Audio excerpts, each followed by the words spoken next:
மாதமான வைகாசி மாதமும் அதோட சிறப்புகளும். இந்த மாசத்த மாதவ மாதம்னு சொல்லுவாங்க. இந்த மாசம் சூரியனார் மேஷ ராசியில சித்திரை மாசம் பயணிச்சிருப்பாரு. மேஷத்துலேருந்து ரிஷபத்துல பயணிக்கிற மாசம் வைகாசி மாசம்.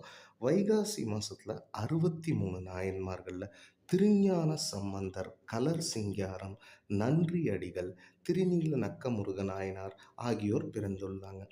தமிழ் கடவுள் முருகன் வைகாசி மாதம் விசாக நட்சத்திரம் அன்னைக்கு அவதரிச்சாரு.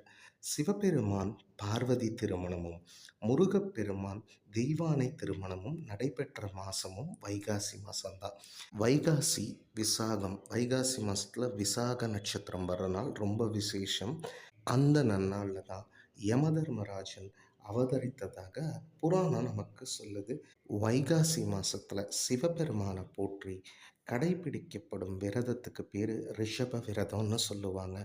வைகாசியில வர்ற பௌர்ணமி அன்னைக்கு சிவபெருமானுக்கு மகிழம்பூ நிறத்துல பட்டாடை சாத்தி 108 பத்மராக கற்களால ஆன மாலை அணிவிச்சு எல் சாதம் நெய்வேத்தியம் செஞ்சு வழிபட்டா தெரிஞ்சோ தெரியாமலோ நாம் செய்த பாவங்கள் விலகும் என்பது சாஸ்திர ரீதியான ஒரு நம்பிக்கை. அதே போல காஞ்சி மகா பெரியவர் அவதரித்ததும் வைகாசி பௌர்ணமி நாளில் தான். ஆதி சங்கரர் தோன்றியதும் வைகாசி பஞ்சமி நாளில் தான். வைகாசி மாதம் மூல நட்சத்திர நாளில் திருஞான சம்பந்தரின் திருநட்சத்திர தினமாகும். வைகாசி மாதத்தில் புனித நதிகளில் நீராடி மகாவிஷ்ணுவை துளசி இலைகளால் பூஜை செஞ்சால் நல்ல பேர் பெறலாம் என்று விஷ்ணு புராணம் நமக்கு சொல்லுது. வைகாசி பௌர்ணமி அன்னைக்கு சிவபெருமானின் நெத்தியிலிருந்து வெளிப்பட்ட தீப்பொறியானது 6 குழந்தைகளாக சரவண பொய்கையில் தோன்றியது.